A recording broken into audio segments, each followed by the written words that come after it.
strictly increasing function.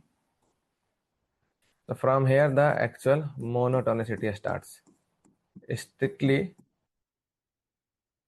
increasing function. दो तरह का डेफिनेशन देंगे, जिसमें से डेफिनेशन जो एक्चुअल डेफिनेशन है वो तो एक ही है जो हमारे एनसीईआरटी से आएगा। परफेक्ट डेफिनेशन अगर तुमको किसी भी चीज का देखना हो तो आंख बंद करके एनसीईआरटी देख लिया करो। उसके बाद हम देखेंगे कि ग्राफिकल एस्पेक्ट क्या है।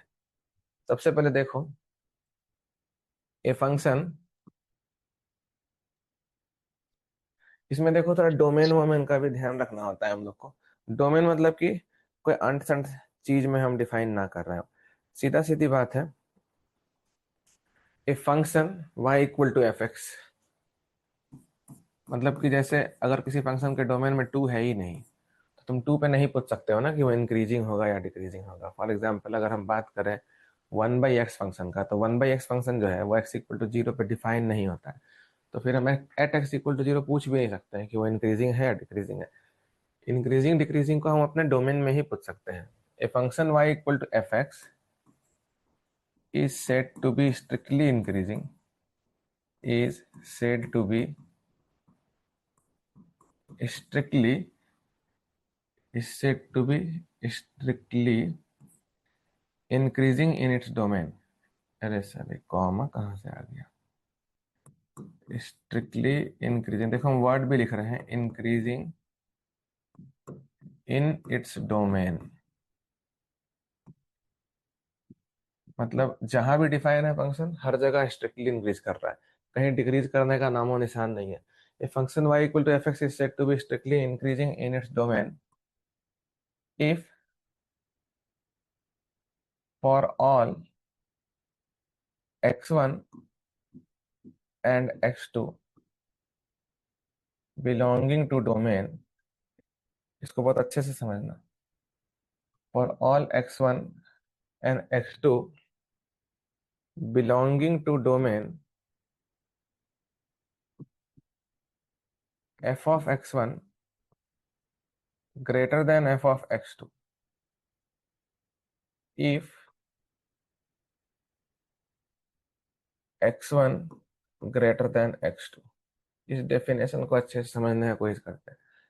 A function y equal to f x is said to be strictly increasing its domain if for all, देखो फॉर ऑल मतलब डोमेन में कोई भी दो x1 और x2 ले लो, मतलब कि you have to consider a function in domain of the function you have to take any two x1 and x2 such that x1 is more than x2।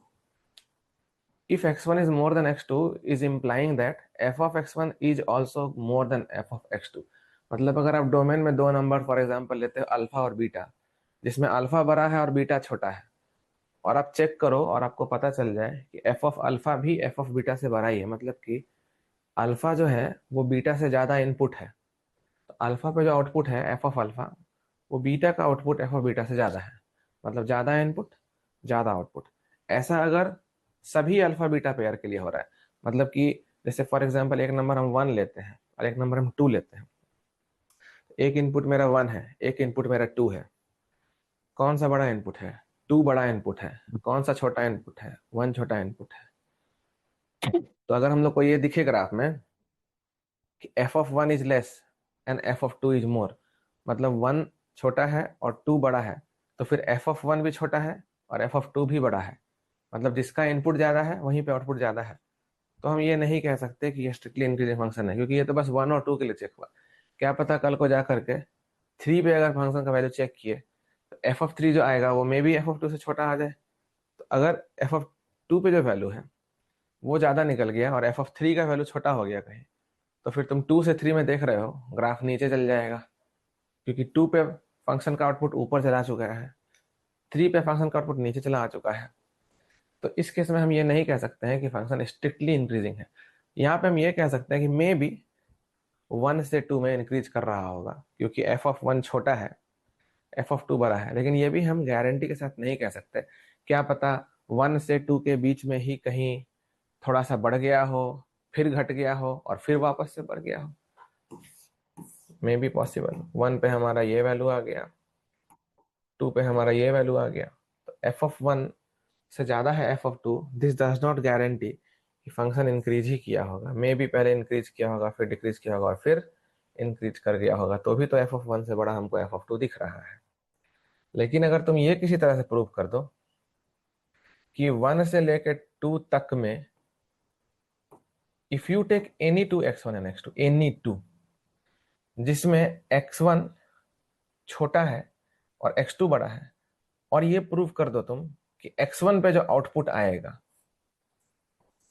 और एक्स टू पे जो output आएगा, x to वाला हमेशा x one से ज्यादा होगा। अगर एक्स टू खुद एक्स वन से ज्यादा है तो फिर भैया इस ग्राफ को इंक्रीज ही करना पड़ेगा। ये इंक्रीज करके डिक्रीज कर ही नहीं सकता, क्योंकि ये जैसे ही डिक्रीज किया ना ऐसे, तो फिर तुम बोल दोगे सर यहाँ तो एक एक्स वन है और यहाँ तो एक एक्स टू है।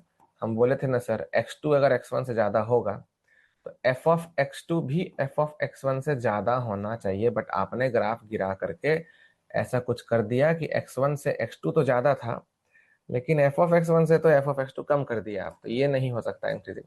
इसीलिए इस डेफिनेशन में सबसे ज्यादा इंपॉर्टेंट वर्ड कौन सा है? अब अगर समझ में आ रहा होगा तो तुम कह सकते हो कि इस डेफिनेशन में सबसे ज्यादा इंपॉर्टेंट वर्ड है for all x one and x two. मतलब if you take any two x one and x two, कोई भी दो से रैंडम बात करेंगे तो नहीं चलेगा काम। ए पे value f of a, b पे value f of b, a से बी बड़ा है तो क्या हुआ? जरूरी थोड़ी है कि ग्राफ ऐसा चल जाएगा इंक्रीज करते हुए, जरूरी थोड़ी है कि ग्राफ ऐसा चल जाएगा इंक्रीज। क्या पता पहले इंक्रीज किया फिर डिक्रीज किया और फिर ऐसे इंक्रीज कर गया, तो इसको तुम बोलोगे ए से बी में कि ग्राफ हमेशा इंक्रीज ही कर रहा था? नहीं कर रहा था, क्योंकि इसमें देखो तुम्हारे साथ हुआ है धोखा। यहाँ पे एक एक्स टू ले लो और यहाँ पे एक एक्स वन ले लो, कौन बड़ा है? एक्स वन बड़ा है, एक्स टू छोटा है। एक्स टू पे फंक्शन का आउटपुट ये रहा f of x two, x one पे आउटपुट ये रहा एफ ऑफ एक्स वन। चलो मान लिए कि यहाँ तो दिख गया कि एफ ऑफ एक्स वन जो है वो एफ ऑफ एक्स टू से तो बड़ा है।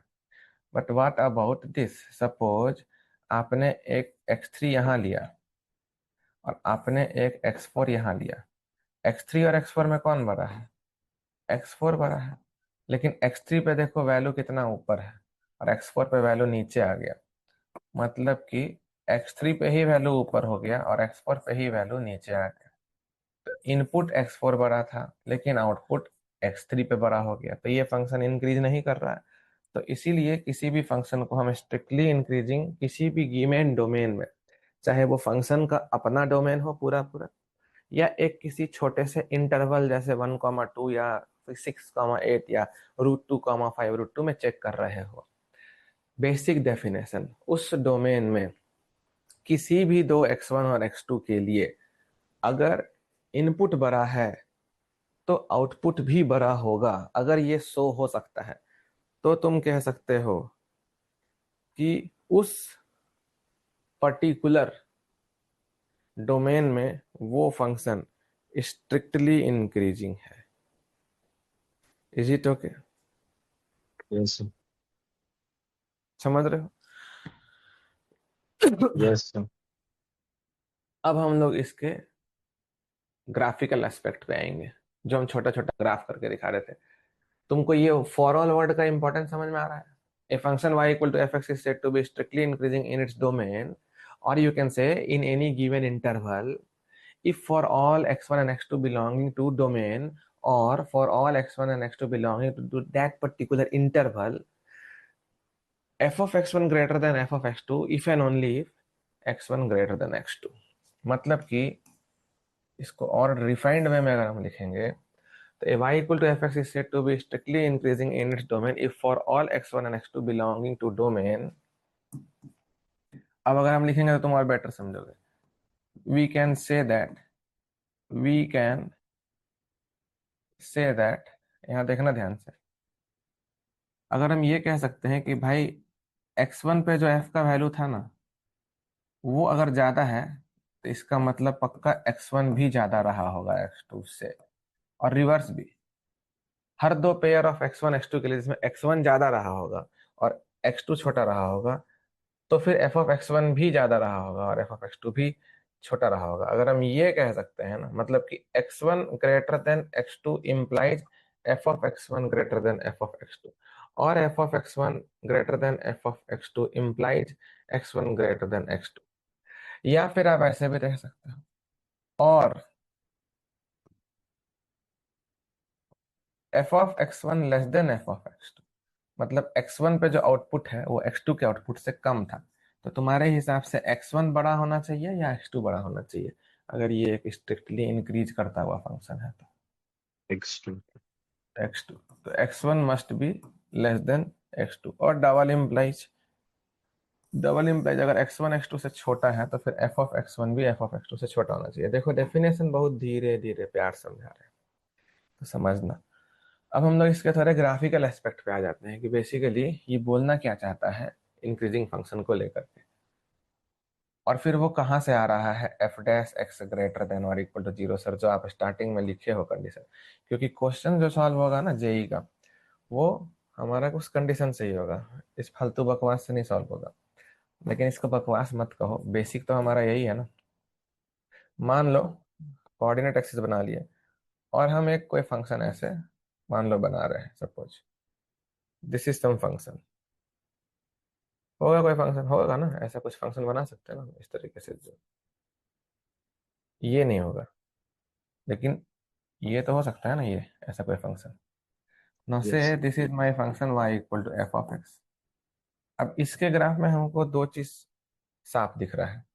एक, कि अगर ये फंक्शन इतने ही डोमेन में डिफाइन है जहां पे तुमको ग्राफ दिख रहा है, बस ये फंक्शन उतने में ही डिफाइन है, तुमको एक चीज तो साफ साफ दिख रहा है कि अगर हम डोमेन में दो इनपुट ले लें, एक्स वन और एक्स टू, जिसमें से एक्स वन बड़ा है, हमारे ऊपर के लिखे डेफिनेशन में हम एक्स वन को बड़ा रख रहे हैं, तो यहाँ पे एक्स टू ले लेते हैं और यहाँ पे एक्स वन ले लेते हैं।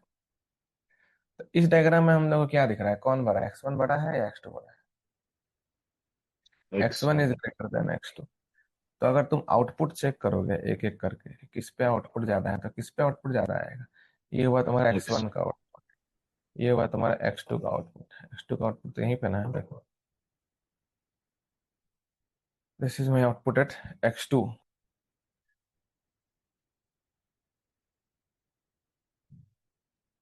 यहाँ पे जो वाई कोऑर्डिनेट आएगा एफ ऑफ एक्स वन आएगा, यहाँ पे जो वाई कोऑर्डिनेट आएगा एफ ऑफ एक्स टू आएगा। वाई कोऑर्डिनेट के लिए हम इस तरीके से लाइन बना देंगे, और एक्स वन के लिए यहाँ से बना देंगे।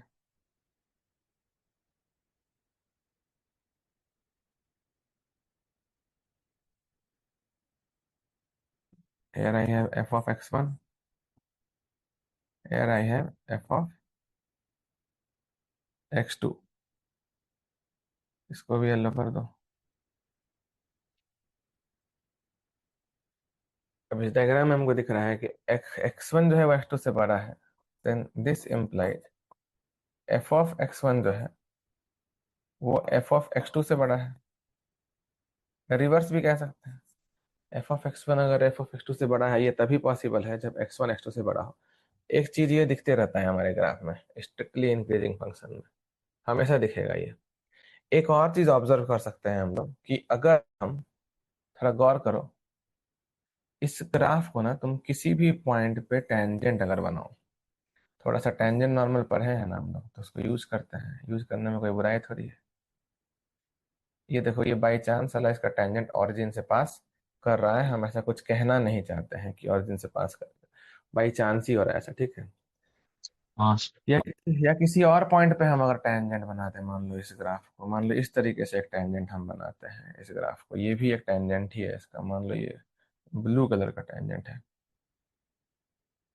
और ये किसी और पॉइंट पर टेंजेंट है, मतलब ऐसा नहीं है कि एफ ऑफ एक्स वन वाले पे ही टेंजेंट है, कहीं पे भी रैंडमली एक टेंजेंट यहाँ पे, ये देखो किसी पॉइंट पर टच किया, देख के तो लग रहा है हम एक्स वन पे टच कर गया है, पर हमको उससे कोई फर्क नहीं पड़ता। और मान लो एक और टेंजेंट बनाते हैं इस तरीके से, मान लो ये भी एक टेंजेंट हो सकता है ना, मे बी परहैप्स इस तरीके से भी एक टेंजेंट होता है।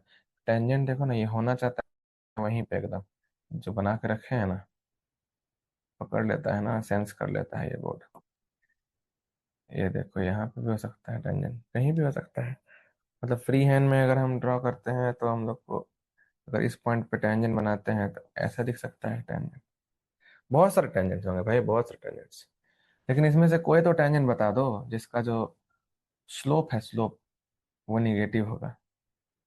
जैसे यहाँ पे एक पॉइंट है, इस पे भी बन सकता है ना टेंजेंट, क्या दिक्कत है, इस पे तो बना देंगे ऐसे, टेंजेंट खींच देंगे ऐसे। तो ये भी देखो एक्स एक्सिस के साथ एक्यूट एंगल बनाने के लिए जा रहा है, दिख रहा है। तो कोई तो टेंजेंट बता दो जो एक्स एक्सिस के साथ एक्यूट एंगल नहीं बल्कि ऑब्ट्यूज एंगल बना देगा। ऐसा दिखेगा टेंजेंट तुमको? नहीं सर। नहीं दिखेगा, कोई भी टेंजेंट नहीं दिखेगा।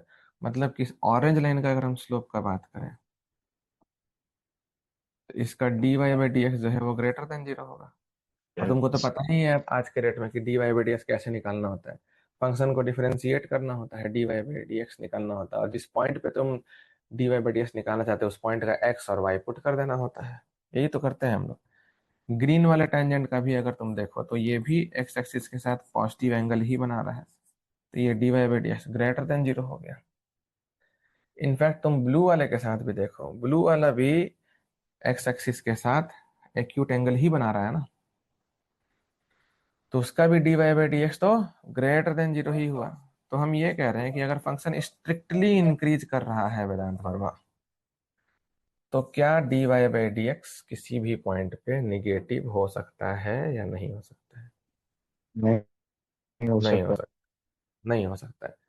लेकिन बच्चे लोग क्या करते हैं और टीचर लोग भी क्या करते हैं, बच्चा लोग लिखवा देता है a function y equal to f x is said to be strictly increasing in its domain if f dash x is greater than zero.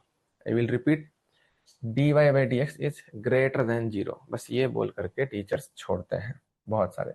वो गलत हो गया है, क्योंकि अगर हम y equal to x cube का ग्राफ देखें, अगर suppose y equal to x cube का तो ग्राफ आता ही है हम लोग को, हम उसके ग्राफ को बनाते हैं आराम से।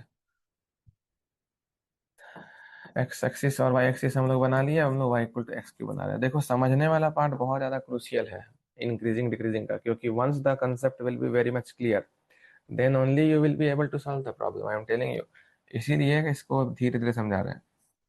एक्स क्यूब का ग्राफ अगर हम देखें, ऐसा होता है, ऐसा ही होता है ना भाई। This yes. Is y is equal to x cube. अगर ये y equal to x cube है तो हम लोगों को ये भी पता है कि d y by d x will be equal to three x square. Simple सा डिफरेंशिएशन है ये। और d y by d x जो थ्री एक्स स्क्वायर आ रहा है, तुमको लगता है जरूरी है कि थ्री एक्स स्क्वायर हमेशा पॉजिटिव ही होगा?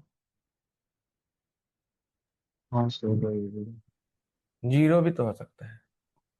पॉजिटिव या zero. D y by d x will be greater than और equal to zero, yes sir. Where where d y by d x is equal to zero बहुत सारे point पे हो रहा है या बस एक ही पॉइंट पे हो रहा है?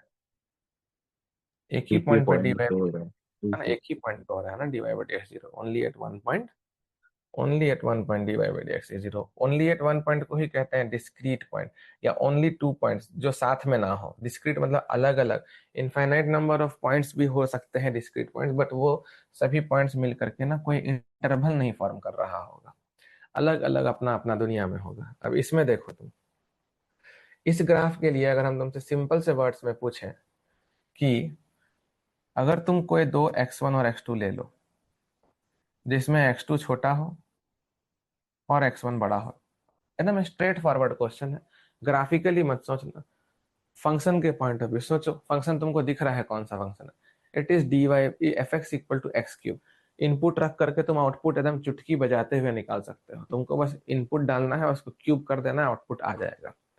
तो यहाँ पे हम तुमसे ये पूछ रहे हैं, इसका डोमेन तो पूरा एक्स बिलोंग्स टू आर है, ये हर एक्स में हाँ। डिफाइंड है फंक्शन, इसमें तो कोई डाउट नहीं है। इस फंक्शन पे हमें कोई डाउट नहीं है कि ये फंक्शन हर एक्स पे डिफाइंड है, तो इसका डोमेन तो एक्स बिलोंग्स टू आर होगा, करेक्ट। Yes sir. दूसरा चीज हमको तुमसे ये पूछना है कि अगर हम इस फंक्शन के केस में, मतलब f x equal to x cube के केस में, इसको हम थोड़ा शिफ्ट कर देंगे इधर। दो इनपुट अगर तुम एक्स एक्सिस पे ले लो, तुमको जहां मन है वहां ले लो, तुम जीरो पे भी लेना चाहते हो तो तुम ले लेना, तुमको हम मना नहीं करेंगे। तुमको जहां पे भी लेने का मन है तुम ले लो, एक्स एक्सिस पे ही ना इनपुट लोगे भाई। हाँ इन सर। इनपुट हुआ तो एक्स एक्सिस पे ना तो लोगे, कहीं और ले लोगे। नहीं नहीं इन सर। तो अपने मन के दो इनपुट को तो एज्यूम कर लो तुम एक्स एक्सिस पे, अपने मन के दो इनपुट पे। अब तुम इमेजिन करो उसमें बड़ा इनपुट लेकिन x1 है और छोटा ठीक है। इनपुट x2 है। जैसे कि हम दोनों इनपुट पॉजिटिव की तरफ ले लिए हैं, तुमको मन करे तो तुम दोनों इनपुट नेगेटिव भी ले सकते हो, तुमको मन करे तो तुम दोनों इनपुट एक पॉजिटिव एक नेगेटिव भी ले सकते हो, हमको कोई दिक्कत नहीं है। तुमको मन करे तो तुम एक इनपुट जीरो तक ले सकते हो और दूसरा पॉजिटिव ले सकते हो या नेगेटिव ले सकते हो, तुमको जो मन वो करो। हमको बस ये बता दो कि ज्यादा इनपुट पे ज्यादा आउटपुट आएगा या नहीं आएगा। आएगा सर। आएगा। चाहे तुम दोनों पॉजिटिव नंबर ले लो, बड़े वाले का क्यूब ज्यादा होगा। अगर तुम दोनों निगेटिव भी लेते हो तो भी जो कम निगेटिव है उसका क्यूब कम निगेटिव होगा। तो ओवरऑल तो क्यूब का वैल्यू ज्यादा हो गया ना। अगर तुम एक यस सर। जीरो लेते हो और एक x1 लेते हो तो जीरो का क्यूब जीरो होगा। x1 अगर पॉजिटिव है तो तुम x1 का क्यूब भी पॉजिटिव होगा, तो जीरो से बड़ा हो गया। और अगर एक जीरो लेते हो और दूसरा इनपुट निगेटिव लेते हो तो जीरो पे क्यूब जीरो हो जाएगा और निगेटिव पे जो क्यूब है वो निगेटिव हो जाएगा, फिर जीरो का आउटपुट बड़ा हो जाएगा। मतलब कि बहुत लोगों को ये रहता है कि सर एकदम जीरो के एकदम क्लोज नेबरहुड में कुछ समझ नहीं आ रहा है, ऐसा बच्चा को मारना चाहिए दो थाप खींच के। समझ कैसे नहीं आ रहा है? तुम जीरो से जस्ट पहले एक एक्स ले लो तो निगेटिव नहीं होगा, और जीरो के जस्ट बाद एक एक्स ले लो तो वो पॉजिटिव होगा। तो साला इसमें सोचने का क्या है कि किसका क्यूब ज्यादा होगा? पॉजिटिव वाले का क्यूब ज्यादा होगा, नेगेटिव वाले का क्यूब कम होगा। नहीं। हाँ हाँ सर। तो हम बस ये जानना चाहते हैं कि पूरा x बिलोंग्स टू r में, मतलब कि माइनस इन्फिनिटी से लेके इन्फिनिटी तक में, क्या तुम ऐसा दो x1 और x2 ढूंढ के हमको दिखा सकते हो जिसमें ये कंडीशन हो जाए, x1 बड़ा रहा हो x2 से, ठीक है, x1 बड़ा रहा हो x2 से, लेकिन x1 का क्यूब जो है वो x2 के क्यूब से छोटा हो जाए। ये दिखा पाओगे दो x1 और x2 इस पूरे ग्राफ में, पूरे डोमेन में क्या कोई दो x1 और x2 दिखा सकते हो सच दैट x1 रहा हो x2 से बड़ा लेकिन x1 का क्यूब हो गया हो x2 के क्यूब से छोटा? इज इट पॉसिबल टू नहीं। Find two? No sir. Not not possible. इसका मतलब क्या हम ये कह सकते हैं कि for all x1 and x2 present in the domain of y equal to x cube, if x1 is more than x2, then f of x1 will be definitely more than f of x2? क्या हम ये कह सकते हैं हर x1 x2 के pair के लिए? Yes sir. तो फिर हुआ ना strictly increasing function. Yes sir. Input बढ़ाने से बढ़ा ना आउटपुट। चाहे जीरो के यस सर। नेबरहुड में भी अगर हम चेक कर रहे हैं, अगर हम जीरो के नेबरहुड में भी हम चेक कर रहे हैं तो भी इनपुट बढ़ा तो आउटपुट बढ़ा ना भाई। तो किस तरह यस का सर। फंक्शन, किस तरह का फंक्शन हुआ ये? Strictly increasing function. This function is also strictly increasing function. लेकिन अगर तुम इसका dy by d x check करोगे ना, तो इसका dy by d x three x square जो है वो ग्रेटर देन और इक्वल टू जीरो होगा। लेकिन वो जो इक्वल टू है ना वो सिर्फ एक अकेला जीरो पे होल्ड कर रहा है। अगर dy बाई डी एक्स हर जगह पॉजिटिव है लेकिन एक जगह पे जीरो है ना डोमेन में, तो भी वो फंक्शन स्ट्रिक्टली इंक्रीज ही करता है। मतलब इस ग्राफ में भी हमको साफ साफ दिख रहा है, here also we see, here also we see that x1 if greater than x2, this implies x1 cube is more than x2 cube, or you can say f of x1 is more than f of x2। अच्छा, reverse अगर तुमसे पूछे हम वेदांत वर्मा कि x1 और x2 पे output check किया और दिखा गया कि x1 का आउटपुट x2 के आउटपुट से ज्यादा है, ठीक है, मतलब yes sir. f of x1 was found to be more than f of x2, मतलब x1 cube was found to be more than x2 cube। तो क्या यहां से हम नहीं कह सकते कि x1 पक्का x2 से ज्यादा रहा होगा? कह सकता हूँ जी। कह सकते हैं। तो डबल इंप्लाइज लगाना भी सही है। इसका मतलब ये फंक्शन स्ट्रिक्टली इंक्रीजिंग के कैटेगरी में आएगा. Here also we see that x1 greater than x2 implies f of x1 greater than f of x2, और f of x1 greater than f of x2 implies x1 greater than x2 even though you have dy by dx value equal to 0 at some discrete point. तो यहाँ पे अगर तुम tangent बना के देखो ना, कोई रैंडम पॉइंट तुम इस पे लेते हो, ले लो, हम काहे मना करेंगे, ले लो, जो लेना है ले लो, जहां लेना है ले लो. इस पे बनाओगे टेंजेंट, बनाओ. तुमको लगता है ये टेंजेंट इस जन्म में निगेटिव स्लोप शो करेगा? इस जन्म में तो नहीं कर पाएगा भाई. इस जन्म में तो जो भी डेफिनेशन पढ़ रहे हैं हम लोग स्लोप फ्लोप का, उसमें तो ना हो पाएगा इससे नेगेटिव स्लोप. यहाँ पे बना लो, कितना भी सुता दो तुम इसको, सुला दो एकदम, बोल दो कि एकदम एक्स एक्सिस पे चिपक जाओ जाके तुम, चिपकेगा भी तो कुछ ना कुछ तो एक्यूट एंगल बना के ही चिपकेगा. पॉजिटिव स्लोप ही रहेगा, नेगेटिव हो नहीं सकता यार. यहाँ पे भी तुम देखो, ये जो dy बाई डी एक्स है, ये dy by d x greater than zero है. ये वाला dy बाई डी एक्स देखो, ये वाला dy by d x greater than zero है. एकमात्र x इक्वल टू जीरो ही वो पॉइंट है जहां पे अगर तुम टेंजेंट खींचने का ट्राई करते हो, अगर देखो x इक्वल टू जीरो ही इकलौता वो पॉइंट है, तो वो टेंजेंट जो है वो ऐसा हॉरिजेंटल टेंजेंट हो जाएगा. बताए थे ना तुमको हम कि ऐसे केस में भी टेंजेंट ही कहते हैं, बोले थे कि नहीं? इसको भी यस सर. टेंजेंट ही कहते हैं, बोले थे ना हम. हाँ इसको सर. भी टेंजेंट कहते हैं. तो ये एकमात्र ग्रीन टेंजेंट है ना, एकमात्र ग्रीन टेंजेंट है जिसका स्लोप जीरो है कि नहीं? Yes sir. एकमात्र ग्रीन टेंजेंट है ना भाई जिसका स्लोप जीरो है. हाँ सर, बोला फिर. हाँ, हम सुन रहे हैं तुम्हारा. हम चाह रहे हैं कि तुम इस चीज को बहुत ग्लैडली एक्सेप्ट करो और तुम एकदम कॉन्फिडेंटली समझ लो कि हाँ सर हमको सब समझ में आ रहा है. तो dy by d x negative दिखेगा किसी पॉइंट पे? नहीं दिखेगा सर. तो dy by d x greater than और equal to zero, where equality should hold in interval और should hold at some discrete point only, discrete point. तो ये रहा हमारा स्ट्रिक्टली इंक्रीजिंग का दोनों पॉसिबल केसेस. अब हम लोग ये पूरा स्लाइड पढ़ेंगे. A function y equal to f x is said to be strictly increasing in its domain if for all x1 and x2 belonging to domain we can say that f of x1 greater than f of x2 implies x1 greater than x2, or x1 greater than x2 implies f of x1 greater than f of x2.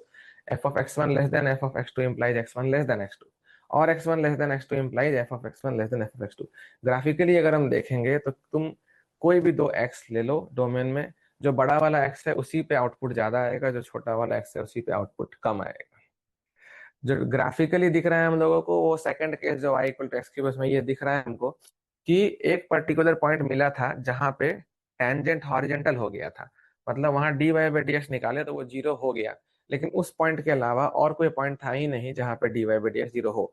अगर वो होता भी कोई दूसरा point, लेकिन अगर वो interval में नहीं होता, मतलब कि एक रैंडम ग्राफ मान लो ऐसा, इस तरीके से ग्राफ आ रहा है, फिर ऐसे गया, फिर एक पल के लिए ऐसे हुआ, फिर ऐसे हो गया. अब देखो यहाँ पे तुमको एक ये पॉइंट दिखेगा जहां पे टेंजेंट हॉरिजॉन्टल लग रहा है, लगता है थोड़ा सा, और तुमको एक पॉइंट यहाँ ई भी दिखेगा जहां तुमको टेंजेंट थोड़ा हॉरिजॉन्टल दिख तो रहा है. लेकिन ये दोनों पॉइंट मिल करके एक डिस्क्रीट पॉइंट्स का कलेक्शन बनाया है या फिर कोई इंटरवल बना दिया? डिस्क्रीट पॉइंट्स का कलेक्शन. बस दो अलग अलग जगह पे पॉइंट भटके हुए दिख रहे हैं. तो तुमको क्या लगता है, ये वाला ग्राफ स्ट्रिक्टली इंक्रीज कर रहा है कि नहीं? हाँ कर सर, रहा कर है. रहा है. इसमें तुम इनपुट में कोई भी दो इनपुट ले लोगे ना, तो बड़े वाले का ही आउटपुट बड़ा होगा. तो this is all about strictly increasing function. Next we will be moving to strictly decreasing function. Strictly decreasing function में तुम्हारे हिसाब से क्या चेंज डेफिनेशन में होना चाहिए? A function y equal to fx is said to be strictly decreasing in its domain if for all x1 and x2 belong to domain we can say that. अगर f of x1 f of x2 से बड़ा देखा गया तो x1 बड़ा होना चाहिए या x2 बड़ा होना चाहिए? मतलब अगर x1 तो पे बड़ा. x2 बड़ा होना चाहिए. Correct answer. So next we will be seeing strictly decreasing function. strictly decreasing function, तो यहाँ तो सीधा सीधी डेफिनेशन लिखेंगे और उसके बाद जो भी पॉसिबल ग्राफ दिखता है बनाएंगे. अब तो एक्सप्लेन करने का जो भी मेहनत और जो एफर्ट होता है वो तो बस पहले वाले केस में होता है, उसमें बच्चा समझ गया, अब बस मस्त है. अब यहाँ पे लिख देंगे हम सीधा डेफिनेशन और तुमको समझ में आ जाएगा. ए function y equal to fx, a function y equal to fx is said to be strictly decreasing, is said to be strictly decreasing in its domain. अपने डोमेन में ही बात करेंगे, in its domain, if and only if and only if for all real, for all, of course real ही पे बात कर रहे हैं, तो if for all real x1 and x2 in domain, x1 and x2 should belong to domain. If for all real x1 and x2 in domain, we can say that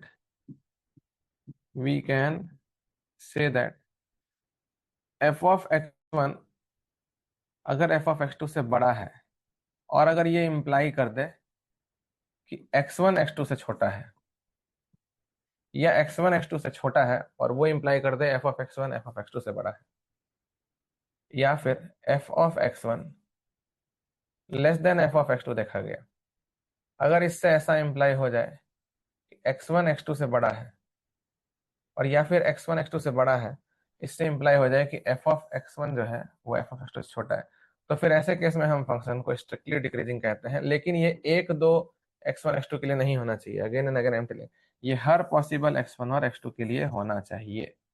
एक दो से होने से हम लोग गारंटी के साथ कुछ नहीं बोल पाएंगे। As far as the graphical approach is concern, we will try to take two type of graphs, ताकि हमारा एक्चुअल कंडीशन आ पाए। पिछले स्लाइड पे हम लोग कंडीशन नहीं लिखे हैं स्ट्रिक्टली इंक्रीजिंग का, हम तुमको दोनों ग्राफ बना के दिखाए हैं। कंडीशन हम फर्स्ट वाले पेज पे ही लिख दिए हैं, f dash x greater than और equal to 0 where equality holds at discrete point.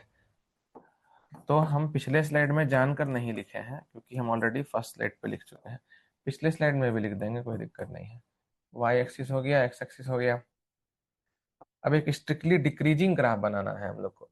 देखो डिक्रीजिंग इंक्रीजिंग ना दो तरह का होता है। जैसे ये एक बनाया था, ये इंक्रीजिंग है, इसको कॉनकेव अप कहते हैं, इसका मुंह ऊपर की तरफ खुला हुआ है। ये भी देखो, ये भी तो इंक्रीज ही ना कर रहा है भाई, ये भी तो इंक्रीज कर रहा है, इसको हम कॉनकेव डाउन कहते हैं। तो उसी तरीके से अगर हम डिक्रीजिंग ग्राफ बना रहे हैं, तो इसमें x1 बढ़ने से y जो है, x बढ़ने से y घटना चाहिए ना, ऐसा कुछ होना चाहिए ना ग्राफ, x बढ़ने से y घटना चाहिए, और ये हर x और y के लिए हो जाना चाहिए, किसी एक दो के लिए नहीं। अब इसमें हम अगर देख लें, इनपुट पे हमारा 2 पॉइंट, जिसमें मान लो यहाँ पे x1 x2 से छोटा है, x1 जो है वो x2 से छोटा है, जो हमारा यहाँ पे केस लिखा हुआ x1 x2 से छोटा है, तो फिर तुम साफ साफ देख लो, तुम्हारे x1 पे जो फंक्शन का आउटपुट आया होगा वो f ऑफ x1 आया होगा, जो कि हायर लेवल पे है, ये ज्यादा आउटपुट है, this output is higher f of x1। और अगर हम x2 पे अपना आउटपुट चेक करें, तो x2 पे जो ग्राफिकली हमको आउटपुट दिख रहा है, वो आउटपुट ये दिख रहा है। x2 पे हमारा आउटपुट कम हो गया है, x2 इनपुट ज्यादा था, लेकिन x2 पे आउटपुट f ऑफ x2 कम हो गया है, मतलब कि x1 is less than x2 but f of x1 is more than f of x2, और ये हर x1 x2 पे होगा। ऐसा कोई भी दो x1 x2 तुम लोगे ना जिसमें x2 ज्यादा होगा, तो x2 पे वैल्यू कम आ जा रहा है इस ग्राफ में, और x1 पे वैल्यू ज्यादा आ जा रहा है। This type of function is called strictly decreasing function. अगर हम ग्राफ से देख लेते हैं, तो हम ग्राफ बना लेते हैं इसमें। मान लो हम यहाँ पे एक रैंडम पॉइंट ले लें, या फिर हम यहाँ पे एक रैंडम पॉइंट ले लें, 2 पॉइंट पे ले लिए। अगर हम पहले वाले पॉइंट पे बनाना चाहते हैं इस तरीके से टेंजेंट, तो ये जो टेंजेंट है, ये टेंजेंट हमारा एक्स एक्सिस के साथ पॉजिटिव एंगल बनाएगा वेदांत वर्मा, या नेगेटिव एंगल बनाएगा? मैं एक्यूट और ऑब्ट्यूज, ऑप्टिव्स है। स्लोप नेगेटिव हो गया। हाँ। और इस पे अगर हम टेंजेंट ड्रॉ करते हैं, इस पे, इस वाले पे जो टेंजेंट ड्रॉ करेंगे, ये हमारे एक्स एक्सिस के साथ एक्यूट एंगल बनाएगा या ऑब्ट्यूज एंगल बनाएगा? वही ऑप्टिव्स। ऑब्ट्यूज ही बनाएगा ना, ये आगे बढ़ेगा, अभी एक्स एक्सिस को काटेगा, जब काटेगा तो ऑब्वियसली ऑब्ट्यूज बनाएगा। तो इसमें भी तुम देख रहे हो कि इसमें हर पॉइंट पे dy by d x less than 0 आ जा रहा है, इसमें कोई डाउट नहीं है।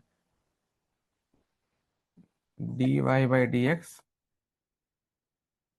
Less than 0, for all x belonging to domain, मतलब कि डोमेन में जो भी एक्स ले लो उस पे तुम टेंजेंट का स्लोप देखोगे तो वो जो स्लोप आएगा वो निगेटिव आ जाएगा।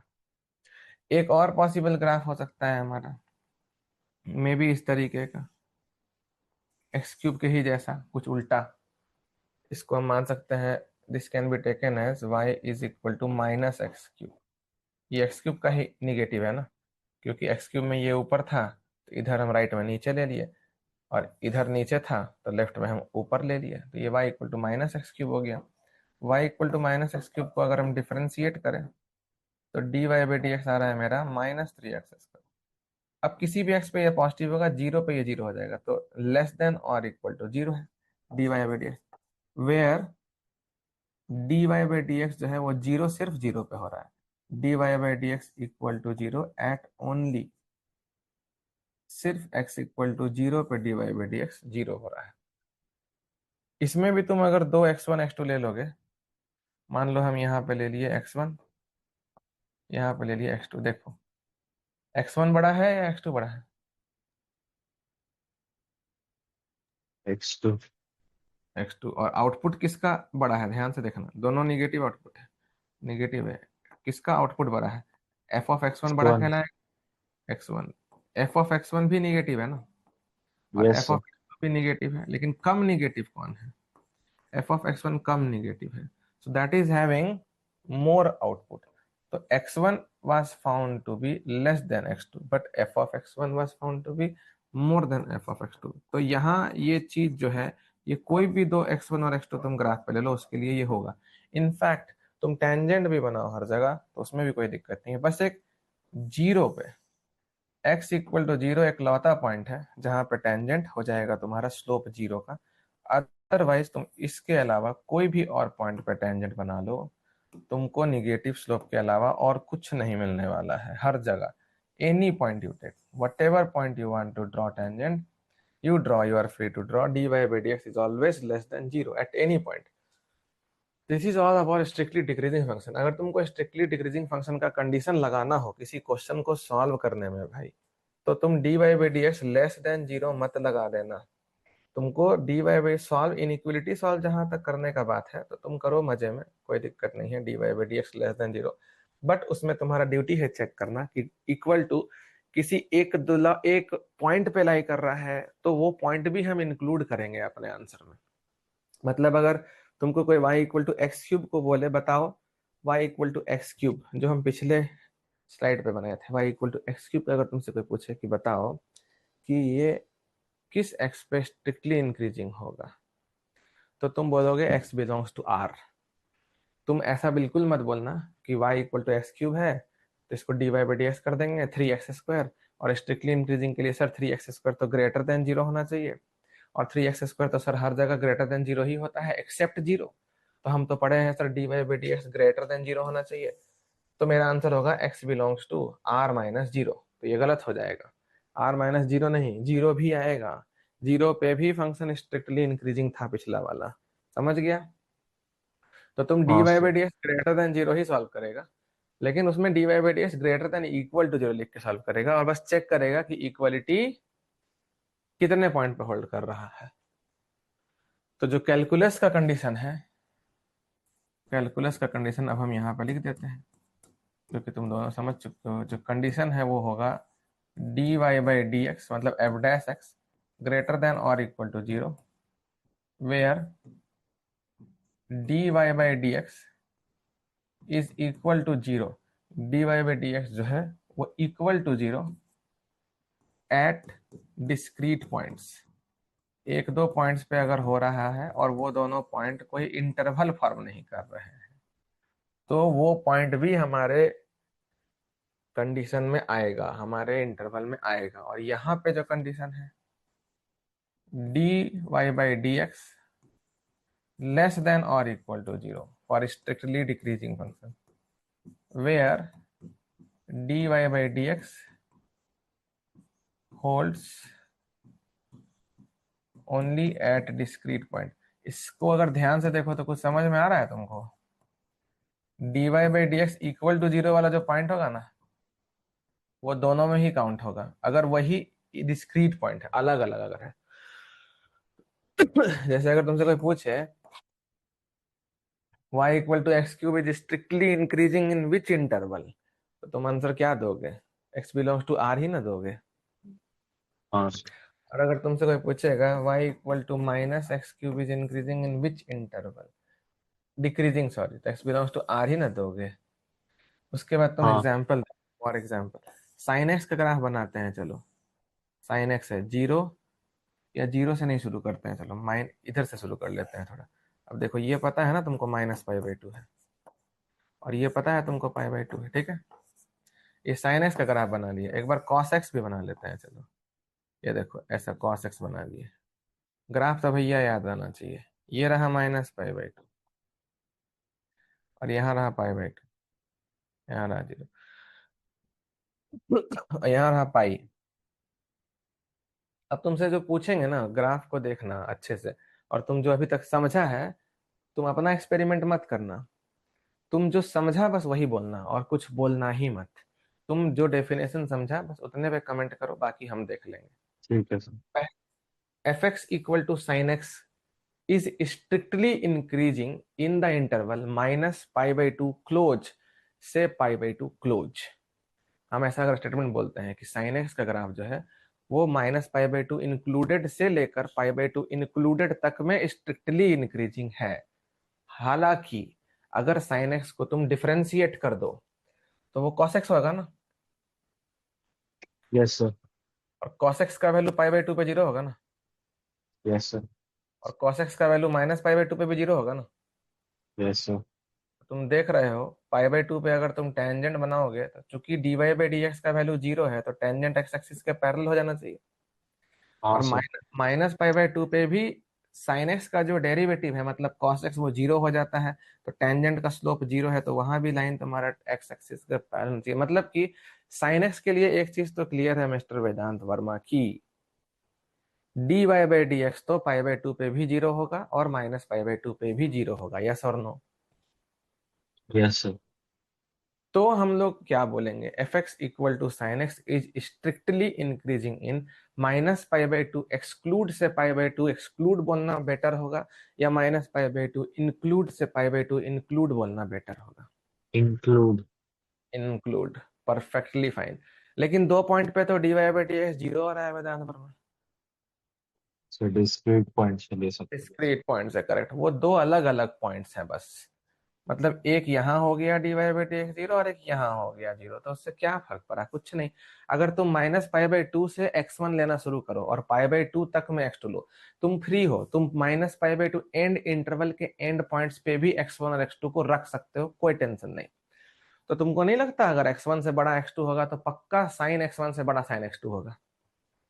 एक्स वन से बड़ा अगर एक्स टू होगा तो साइन ऑफ एक्स वन से ज्यादा बड़ा पक्का साइन ऑफ एक्स टू ही होगा। अगर हम इंटरवल सिर्फ माइनस पाई बाई टू से पाई बाई टू चेक करें तो बाकी तो साइन का ग्राफ में इंक्रीजिंग डिक्रीजिंग इंक्रीजिंग डिक्रीजिंग चलता रहता है। लेकिन अगर हम एक छोटे से interval minus pi by two से पाई बाई टू में चेक करें, जिसमें माइनस पाई बाई टू और पाई बाई टू को इंक्लूड करवा दें, तो भी तुम देखोगे ना कि इस इंटरवल में अगर तुम दो एक्स वन और एक्स टू ले लो जिसमें एक्स टू बड़ा हो, मतलब x two should lie on the right hand side on the x axis and x one should lie on the left hand side, you will observe that sine का value x one पे छोटा होगा और sign का value x two पे बड़ा होगा, correct. तो यस अगर सर। तुमसे पूछेंगे स्ट्रिक्टली इंक्रीजिंग बताओ किस इंटरवल में है, तो तुम बोलेगा ना sir x belongs to minus pi by two close से पाई बाई टू क्लोज, ठीक है। Strictly decreasing pi by two से पाई में हम स्ट्रिक्टली डिक्रीजिंग बोल सकते हैं कि नहीं? पाई बाई टू से पाई में, और पाई बाई टू भी इंक्लूड करेंगे और पाई भी इंक्लूड करेंगे, मतलब कि yes sir. D by d x less than और इक्वल टू जीरो। तो साइन एक्स है, पाई गलत, पाई तो उधर होगा ना, पाई सॉरी बोलते हैं three pi by to, I am sorry. तुम यही सोच रहा था क्या? हाँ। गलत लिख दिए थे, three pi by to, sorry. तो हम ये बोलेंगे कि नहीं कि पाई बाई टू क्लोज से लेके three pi by two close तक तुम्हारा साइन एक्स डिक्रीज ही कर रहा है, और वो भी स्ट्रिक्टली। तो यस अगर सर। तुम देखो साइन एक्स फंक्शन है हमारा, और साइन एक्स को अगर तुम डिफरेंशिएट करो तो साइन एक्स का जो डेरिवेटिव है वो कॉस एक्स हो जाएगा। और cos x पाई बाई 2 पे भी 0 होता है और cos x 3 पाई बाई 2 पे भी 0 होता है, बट इसी दोनों पॉइंट पे 0 होता है और कहीं नहीं होता है। फिर पाई बाई 2 से लेकर के 3 पाई बाई 2 तक में पूरे बीच में कहीं 0 नहीं होगा dy बाई dx। एक पाई बाई 2 पे 0 होगा, एक 3 पाई बाई 2 पे 0 होगा। तो यहाँ पे अगर तुमसे पाई बाई 2 क्लोज से 3 पाई बाई 2 क्लोज में अगर तुमसे dy बाई dx पे कमेंट करने बोलेगा तो तुम बोलोगे ना एकदम सीना ठोक करके कि dy by dx will be less than और equal to 0 where equal to will hold only at pi by 2 and only at 3 pi by 2। मतलब पाई बाई 2 से लेकर 3 पाई बाई 2 तक में कहीं भी दो x1 और x2 ले लो सर। x1 अगर छोटा हुआ और x2 अगर बड़ा हुआ तो फिर x1 पे ही साइन का वैल्यू बड़ा हो जाएगा और x2 पे ही साइन का वैल्यू छोटा हो जाएगा। मतलब छोटे वाले x पे साइन बड़ा वैल्यू देगा और बड़े वाले x पे साइन छोटा वैल्यू देगा, क्योंकि ग्राफ नीचे की तरफ मूव कर रहा है। तो अगर हम तुमसे पूछें कि strictly decreasing in which interval, तो तुम बोलेगा ना पाई बाई 2 क्लोज से 3 पाई बाई 2 क्लोज। कैसे बोलूँ? पाई बाई 2 पे देखो, पाई बाई 2 को तुम स्ट्रिक्टली इंक्रीजिंग वाले इंटरवल में भी रखा था और स्ट्रिक्टली डिक्रीजिंग वाले इंटरवल में भी रखा था, तो क्या तुम कुछ गलत कर दिया? कुछ नहीं गलत नहीं सर। किया। लेकिन तुम देखोगे ज्यादातर केस में बच्चा लोग का कंसेप्ट बन जाता है कि डी वाई बाई, जिस पॉइंट पे स्ट्रिक्टली इंक्रीजिंग हो सकता है उस पॉइंट पे डिक्रीजिंग तो नहीं हो सकता है, क्योंकि या तो हम एक इनइक्वलिटी को सॉल्व करेंगे तो वो आंसर में आएगा, या तो किसी दूसरे इनइक्वलिटी को सॉल्व करेंगे तो ही मेरे आंसर में आएगा, दोनों में तो आएगा नहीं। लेकिन ये सब गलत पॉइंट है, डिस्क्रीट पॉइंट दोनों में आ सकता है। So this is all about strictly increasing and strictly decreasing function.